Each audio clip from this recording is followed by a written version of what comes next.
Buenas tardes a todos y a todas. Soy Fernando García Romanos, médico de familia en el Centro de Salud de Santa Catalina en Palma y presidente de la Sociedad de Hipertensión y Riesgo Vascular de Illes Balears, SOHIP. Bienvenidos a esta conferencia de riesgo cardiovascular que tengo el privilegio de comoderar con el doctor Nicolás Roberto Robles Pérez Monteoliva, a mi izquierda, facultativo especialista en el área de nefrología del Hospital Infanta Cristina de Badajoz, y el honor de presentarles al conferenciante, al doctor Javier Nieto Iglesias, ahí en el altar, licenciado en Medicina y Cirugía, formado como nefrólogo en el Hospital 12 de Octubre de Madrid, actualmente trabaja como nefrólogo en el Hospital General de Ciudad Real, es el presidente de la Sociedad Castellano-Manchega de Hipertensión y Riesgo Vascular, jefe de la Unidad de Hipertensión y Riesgo Vascular del Hospital General Universitario de Ciudad Real y profesor de Medicina en la Universidad de Castilla-La Mancha. Por tanto, voz autorizada que nos va a resumir en 20 minutos los aspectos más relevantes de las nuevas guías de hipertensión de la Sociedad Europea de Hipertensión publicadas tan solo hace unos meses. Todo un reto al que se enfrenta el doctor Nieto, que va a intentar resumir un documento de 199 páginas en tan breve plazo de tiempo, con claridad, precisión y concisión, algo solo al alcance de los mejores. Cuando quieras, Javier. Muchas gracias, Fernando, por tu amable presentación. Es imposible presentar un documento de 200 páginas en 20 minutos, eso está claro. Pero intentaré directamente ir a lo básico y a algunas cosas concretas que yo creo que merecen la pena resaltar.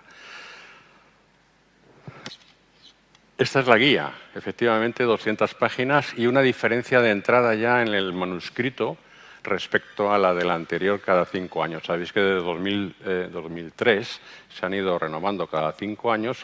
Este año se cumplen 20 años desde la primera guía, que se debe al profesor Zanchetti, y que realmente lo único que hemos conseguido ha sido intentar mejorar lo que sabíamos o acordar lo que realmente creemos que es lo mejor para nuestros pacientes hipertensos. Pero la diferencia fundamental son 600 citas en el documento anterior, 1.800 citas en este documento. Esto, más que una guía, es un tratado, realmente. A la hora de la verdad, si se pueden extraer de alguna manera algo suficientemente importante para determinar cómo debemos tratar a los hipertensos, tiene que ser muy resumido. Y 1.800 citas y 200 páginas no lo es. No creo que mucha gente se vaya a leer el documento, esa es la realidad. Hay que decirle a la sociedad que extraiga de alguna manera lo más importante y yo creo que eso sí que podemos hacer. De entrada, diferencias con la anterior, por ejemplo, la recomendación. Simplifican la recomendación, en las anteriores era 2A y 2B, aquí solo es 2, pero sin embargo lo que aumentan es el nivel de evidencia añadiendo más cosas. Quiere decir que esa cita, esa tremenda cantidad de citas que se han ido añadiendo, lo que van a hacer es modificar ese nivel de evidencia para intentar que las recomendaciones de alguna manera o la recomendación acompañada del nivel de evidencia sean mejores. Primero, sí que lo que se hace es valorar una modificación, o por lo menos sí que creen que es importante valorar los mecanismos fisiopatológicos de la hipertensión arterial esencial, básicamente, incluyendo todos estos factores que la van a regular y que realmente son no novedosos algunos de ellos, pero otros sí, como los fenómenos ambientales o genéticos que ya se valoraban en la anterior, sobre todo los poligénicos. Hay más de 1.000 genes, ¿no?, que están implicados con la hipertensión, y aquí se añaden cosas como el estrés, que antes no estaba dentro de los factores modificadores del estilo de vida, o aquellos que regulan, como por ejemplo la microbiota intestinal, o la metabolómica, que también se hablaba un poco de ello, pero realmente lo que se intenta es ver todos estos mecanismos cómo se imbrican a la hora de la verdad en la génesis de la hipertensión arterial. Los objetivos son los mismos, no han cambiado. Siguen estando todas estas categorías que vosotros conocéis de la anterior y que todo el mundo conoce, con su grado de recomendación, nivel de evidencia C, es un acuerdo, como es así, y eso hace que tengamos unos objetivos realmente de riesgo multiplicados por el grado de hipertensión arterial más los estadios. Para los americanos dicen que esto es un desastre. Lo dicen de una manera clara. Tener tantas categorías para andar según presión arterial o según estadios o según factores de riesgo, para ellos es mucho más cómodo su clasificación, que resume en presión arterial normal, elevada, 1 y 2 y punto, y ahí se quedan. Son 4 nada más, y sin embargo, como veis aquí, pues puede multiplicar por 7 o por 8, lo que sea. Realmente lo que hace la guía es decir, bueno, bien, en el score 2 o el score 2 para los pacientes mayores lo utilizaremos, pero solo en el estadio 1 realmente, porque al fin y al cabo en el estadio 2 y 3 tenemos ya gente con muy alto riesgo o alto riesgo vascular, cardiovascular, que lo que establece es probablemente que ya tengan enfermedad cardiovascular, que tengan enfermedad renal, que tengan una diabetes prolongada en el tiempo o con lesiones de órgano diana importantes, o incluso hasta un único elemento excesivamente elevado o marcador que esté por encima, muy por encima de los valores que se consideran normales. Bien, no cambia cómo se mide la presión arterial. Este es el método estandarizado. Ellos dicen que realmente se debe de medir 3 veces, separadas 1 minuto, sentado como viene aquí, como todo el mundo sabéis, y que a la hora de la verdad se hace en la medida de las 2 siguientes. Esa es la primera toma. Si alguien tiene que diagnosticar, tiene que hacer una segunda toma de las mismas características en un periodo que no sea superior a 4 semanas. Pero, novedad, aquí desaparece las técnicas de medida ambulatoria de presión arterial. En la anterior recordar que sí que había método diagnóstico para la hipertensión arterial según el AMPA y también según el MAPA.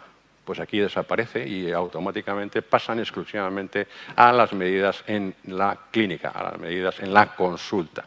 Bien, luego hay controversia porque a la hora de la guía, y si empezamos a ver qué es lo que dicen a lo largo de toda esta guía, pues incluso ellos mismos parece que se pueden contradecir a lo largo de este tiempo. Aquí está la medida o la medida ambulatoria de la presión arterial, o automedida ambulatoria de la presión arterial, o la medida del MAPA, ¿no?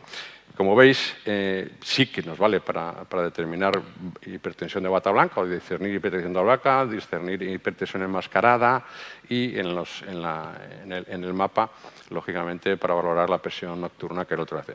Probablemente esto va a desaparecer. Hay los dispositivos nuevos de medición ambulatoria de presión arterial que no sean MAPA, ya tienen incorporado o pueden tener incorporado que puedas hacer de alguna manera o que los puedas programar para que tomen la presión arterial nocturna, sin necesidad de tener un cacharro de MAPA puesto. Y eso probablemente se irá expandiendo y se irá validando para que desaparezcan los aparatos del MAPA. Seguramente, con toda seguridad, en un futuro desaparecerán. Bien, en cuanto a marcadores no cambia, pero fijaros que realmente la importancia del riñón. Hablamos de corazón, hipertrofia ventricular, 3 formas de medida, lo de siempre, el electro, el eco y la resonancia, pero desde el punto de vista renal, enfermedad es filtrado glomerular estimado, microalbuminuria e incluso el índice de resistividad, o sea que nos da una idea de cómo llega o cómo el flujo de sangre dentro del propio riñón, aunque sabemos que eso con la enfermedad renal se incrementa cuando en la enfermedad renal crónica. Pero, como veis, no hay ninguna verde en todos los estadios. No hay posibilidad de sensibilidad, más reproducibilidad, más el tiempo de cambio, más el pronóstico del valor. No hay ninguna verde. Pero fijaros que el hipertrofia ventricular y las 3 que llevan el riñón son los que tienen mejor pronóstico en cuanto a los cambios en un futuro. Eso permanece, aunque se ha incluido el índice de resistividad. Luego pasa a hablar de hipertensión secundaria, y aquí lo que sí que es novedoso es que determina según el tiempo o la edad del paciente las posibilidades que tiene de tener hipertensión secundaria en algunas formas, las más características y las más frecuentes, incluso desde jóvenes hasta edad madura o mayores, y valorar pues, las posibilidades que pueden ir apareciendo con frecuencia o mayor frecuente de hipertensión arterial secundaria. Y lo que especifica muchas veces o hace unas figuras muy llamativas desde el punto de vista de las más características, por ejemplo, la enfermedad arteriosclerótica vasculorenal o la fibrodisplasia, Y lo que hacen estas hipertensiones secundarias es determinar claramente por unos objetivos muy sencillos de prevalencia, los síntomas que sugieren, los screening que hay que hacer, cómo hay que diagnosticarlo y lo que hay que utilizar para diagnosticarlo y el tratamiento, explicando cómo es el fenotipo de cada enfermedad, cómo es el paciente que tiene esa enfermedad. No solo lo hace con la enfermedad, con la estenosis arterial renal, también lo hace con el hiperaldosteronismo primario, también lo hace con el feocromocitoma, incluso con la enfermedad de Cushing, como, digamos, expresiones más frecuentes de hipertensión secundaria entre todos, vamos. En cuanto nos metemos ya en cómo modificamos la evolución de estos pacientes, y bueno, pues en cuanto a las intervenciones sobre el estilo de vida, no tampoco hay demasiadas modificaciones con respecto a lo anterior, dieta, sal, etcétera. Sí que habla un poco del alcohol, ¿no? Ahora está de moda el alcohol cero, y sin embargo aquí no dicen alcohol cero, es reducir el alcohol a pues cerca a la abstinencia. No sé lo que es cerca a la abstinencia realmente, es una copa media, un cuarto, un chupito, la verdad es que no lo sé, pero es lo que dicen. Y evidentemente sí que intentan decir o fomentar o decir que no se fomente cualquier grado de ingesta de alcohol desde el principio para que precisamente no exista esa posibilidad. No dicen alcohol cero, como últimamente parece que está de moda todas las cosas. Yo tengo mis dudas, pero bueno, esa es la realidad. Bien, un diagnóstico, ¿y qué es lo que hacemos? Diagnóstico, insisto, en la consulta. Diagnóstico en la consulta. Pero fijaros aquí, cuando sea posible, utilizar la medición ambulatoria, la medición domiciliaria, la automedida domiciliaria o el mapa. Aquí ya empezamos a ver algo que realmente no nos valía para el diagnóstico, y las NICE lo dijeron, las guías NICE, desde hace más de 10 años, que si tienes una duda o tienes un diagnóstico inicial en la oficina, pues tienes que confirmarlo con un mapa, ¿no? Yo no sé si esto lo dicen en sí porque realmente la accesibilidad o el acceso al mapa pues probablemente todavía no sea tan claro, pero luego sí que son capaces de decir que tanto el mapa como la medición automedida domiciliaria sí que se asocian mejor al riesgo vascular de los pacientes. Aquí hay algo que a mí no me cuadra mucho. Bueno, en todo el caso, menos el grado 1, que no tiene nada, que prácticamente no tiene ningún problema, ni factores de riesgo, asintomático, etcétera, empezamos ahí por debajo de 150-95, el resto, y damos una opción a 3 meses de ver cómo va las modificaciones del estilo de vida, el resto se debe empezar inmediatamente el tratamiento desde el grado 2 hasta el grado 3, o aquellos que tienen lesión de neurodiana o enfermedad renal crónica o enfermedad vascular, para que de esa manera en 3 meses los tengamos controlados. Los primeros con esa opción y los demás directamente con tratamiento. Objetivo. Bueno, aquí el objetivo tampoco cambia. El objetivo básicamente es el general para todos los pacientes considerados jóvenes por debajo de 65 años, 130-80, o por ahí por debajo de 130-80, los que están entre 65 y 80 o 79, en principio 140-80, pero si se valora que lo pueden tolerar bien, pues por debajo de 130 o 80 también, siempre que haya buena tolerancia. Claro, aquí luego ya hablaremos, depende de los factores de riesgo, de dónde caiga el paciente, el riesgo es mayor o menor, y luego resulta que pues algunos son 140-90, pero claro, de entrada, si tienen enfermedad renal crónica o si tienen eventos cardiovasculares, etcétera, pues ya te obliga a bajar a 100, porque el riesgo es alto o muy alto, a 100, o por debajo de 130-80. En la sistólica aislada, entre 140 y 150 de entrada, si lo toleran por debajo de 140, entre 130 y 140, pues también se puede hacer y es mejor. Ojo con no bajar la diastólica de 70, y también los pacientes por encima de 80 años valoran entre 140 y 150 y si toleran bien entre 130 y 140. Ojo con bajar de 120-70, no se recomienda bajo ningún concepto, y en pacientes con sistólica aislada que tienen diastólicas bajas, pero sistólicas lo suficientemente elevadas que entran dentro del rango terapéutico, se debe de tratar independientemente de las cifras de presión arterial diastólica. Con cuidado, pero se debe de bajar la cifra de presión arterial sistólica. Cambia el esquema de tratamiento del diamante al cuadrado, y novedad, es que de nuevo vuelven los betabloqueantes, algo que parecían que habían salido de las guías previas en un momento determinado y que parece que eran denostados y solo con su específico control para algunas características especiales de cada paciente, igual sea insuficiencia cardíaca, cardiopatía isquémica, etcétera. Bueno, pues ahora vuelven de una manera genérica, aunque no dentro de lo que es la parte superior, que es el kit del tratamiento, en el que el vértice están los bloqueantes del sistema renina-angiotensina, diuréticos tiazídicos o tiazídicos like o calcioantagonistas. Bien, ahí se prescribirán en combinación de entrada a dosis bajas, siempre en combinación de 2 drogas inicialmente, y luego se irán añadiendo progresivamente, dejando a la terapia antihipertensiva al resto de los medicamentos como drogas adicionales que se pueden ir incrementando. Pero aquí ya, en este cuadrado, están aquí, como veis, los beta-bloqueantes también.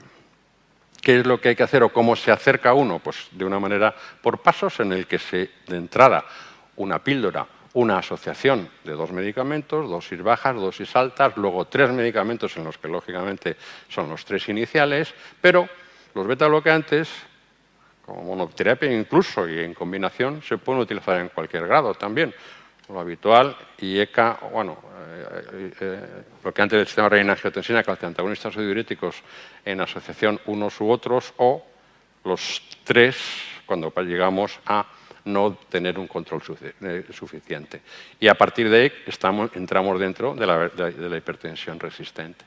Si eso es verdad, que los pacientes no están controlados y están tomando la medicación con buena adherencia, pues entramos en ese 5% que es la hipertensión resistente, ¿no?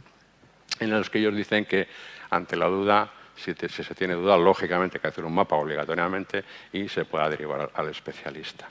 Bueno, y en la hipertensión resistente, ¿qué hacemos? Pues en la hipertensión resistente lo que dicen ellos es que dependiendo del filtrado glomerular, si está por debajo o por encima de 30, pues a lo que ya sabíamos antes podemos añadir espironolactona básicamente como antagonista mineral corticoide.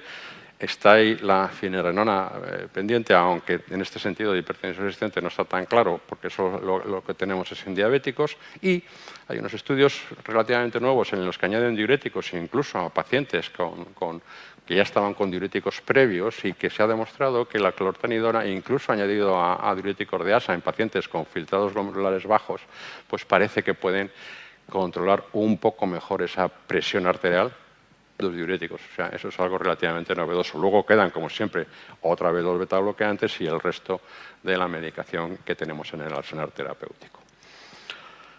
Y vuelve la denervación. Sí, vuelve la denervación oral, que en las guías anteriores estaba también denostada. Ahora se han recogido, después de todos estos 5 años, la evolución de los estudios, de los diferentes estudios, y pues ellos consideran que para una hipertensión arterial en la que necesitamos 3 drogas o más, o para una resistente, perfectamente con un filtrado glomerular por encima de 40, pues sí se puede utilizar pacientes que la denervación, vamos, para intentar reducir. Bueno, sabemos que no van a retirar el resto de la medicación, probablemente lo reduzcan y ayudarán a controlar esa presión arterial, según dicen los estudios. Como veis, los niveles de evidencia son B y C, y las recomendaciones son 2, excepto bueno, para la selección y que lógicamente los tiene que hacer centros especializados. Para las personas mayores ya hemos comentado que entre 65 y 79, 140-90, y el objetivo inicialmente es por debajo de 140-80, bien, y entre 65 y 80 años el primer objetivo sería 140-150, aunque podemos reducir un poquito más por debajo de 140 y el paciente lo tolera muy bien en la sistólica aislada. tener en cuenta que parece ser que con diuréticos y calcio antagonistas el efecto puede ser algo mejor. Por encima de 80 años, las recomendaciones son iguales que las anteriores, tratamiento por encima de 160 con un objetivo de 140 a 159. Y lo que dicen es que, a pesar de todo, ojo, no se retire la medicación por encima de los 80 años bajo ningún concepto, sino que en todo caso, si es necesario, se reduzca. Nunca por debajo, objetivos por debajo de 120-70 y en sistólicas aisladas ir lentamente. Lógicamente, si el paciente es frágil, tiene demencia o tiene lo que sea, pues lógicamente hay que individualizar en cada caso. Nuevo, no había guía o no hablaba de los niños y de los adolescentes en las guías previas. Aquí sí que incluyen, pongo esto como genérico porque no se modifica o no cambia demasiado con respecto a otras guías que ya existen, aunque no sean estas, pero aquí sí que está, y para que se valore el Perceltin 95 como hipertensión, como definición de hipertensión arterial o por encima de 140-90 en pacientes por encima de 16 años.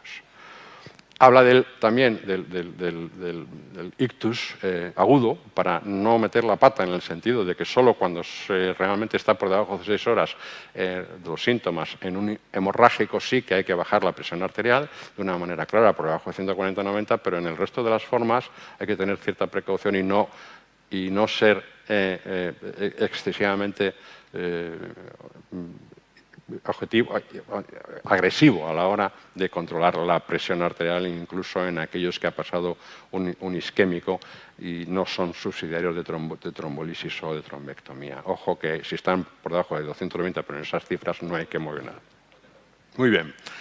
En diabetes las estrategias también son las mismas, 130-80, y hablan de los SGLT2 como recomendaciones para mejorar, lógicamente, el cardíaco y el riñón, el corazón y el riñón.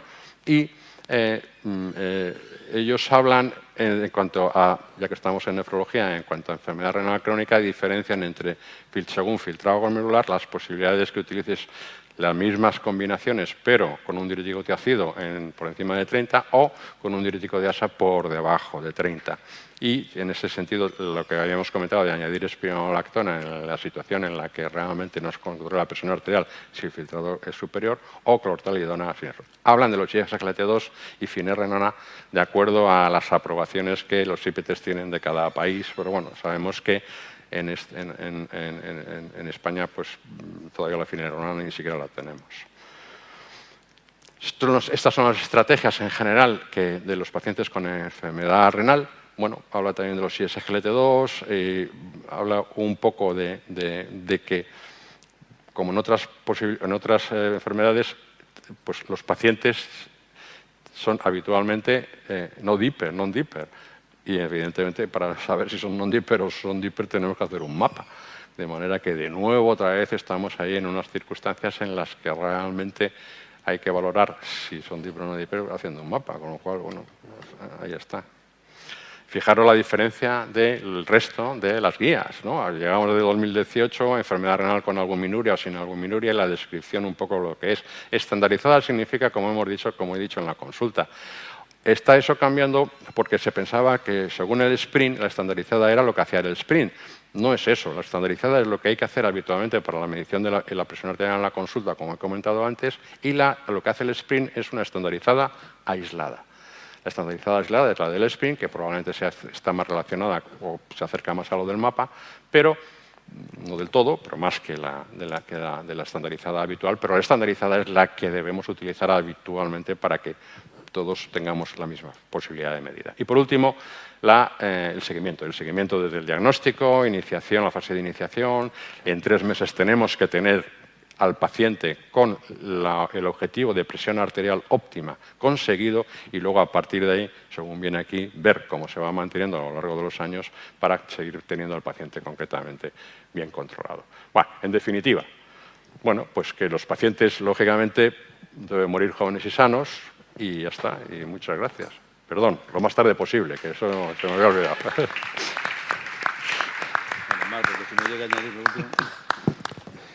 Muy bien. Muchas gracias. ¿Alguna pregunta en la sala?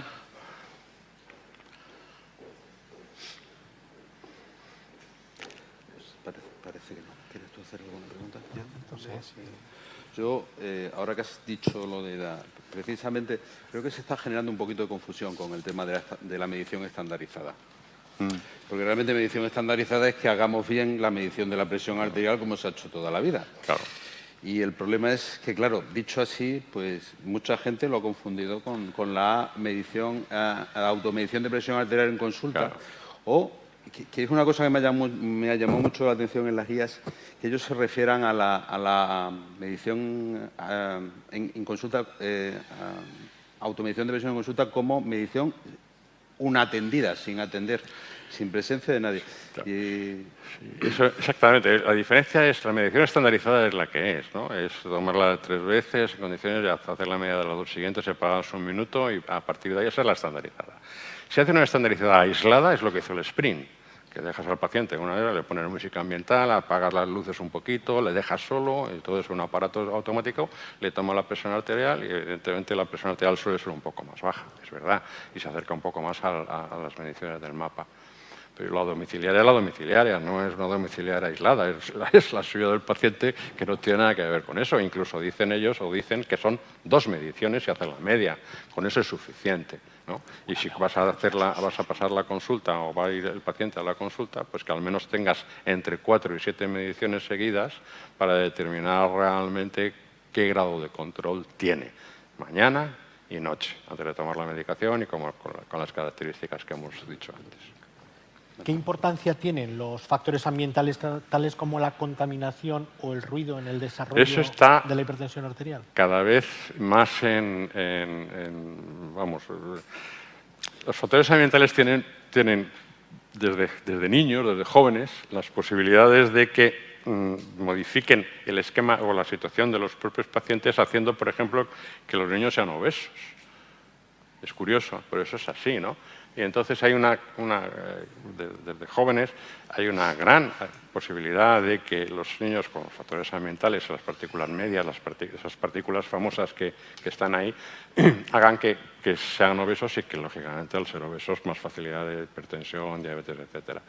Luego, los factores ambientales, que no es específicamente el tabaco, es una serie de cosas, parece que tienden a modificar y a reducir las posibilidades de que los tratamientos también sean efectivos, ¿no? Entonces, hay más cosas, bastante más cosas, pero bueno. Bueno, creo que nos queda exactamente 1 minuto, así que voy a hacerte una pregunta que es casi un comentario. ¿Tú no dirías que la mayor novedad que tienen las últimas guías de hipertensión es que no hay novedad en los niveles de tratamiento de la tensión arterial ni en los objetivos? Vamos a ver, la novedad de esta guía es que es un tratado de hipertensión, así de claro. Vamos, esa es la novedad real, ¿no? Porque a la hora de la verdad, ellos han hecho un esfuerzo tremendo, y eso hay que reconocérselo, en poner por delante la lesión de órgano diana y el paciente desde el punto de vista del riesgo. Claro, entonces ahí han metido, no he hablado de 1000 cosas que han añadido y que han incrementado no solo en la hipertensión secundaria, sino en los factores de riesgo asociados, que han incrementado la bibliografía, ya os digo, de 600 a 1800. O sea que ahí está, yo creo, lo más importante.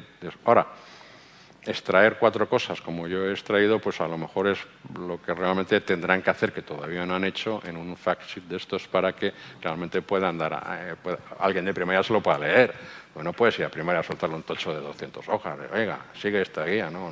Eso es absolutamente inviable, ¿no? Muy bien, bueno, muchas gracias. Vamos a acabar porque estamos en tiempo. Muchísimas gracias a todos. Ya que están aquí, ya a esta hora es evidente que están interesados en el tema. Hay que recomendar que lean con atención las guías, porque como ha dicho el doctor Nieto, realmente es un manual de hipertensión excelente. Me imagino que, como ya pasó en alguna ocasión, me parece que fue la de 2013, se hizo luego un pequeño briefing de las guías para uso en clínica. Y nada más, muchísimas gracias, Javier, por tu presencia y muchas gracias a todos por haber estado aquí esta tarde.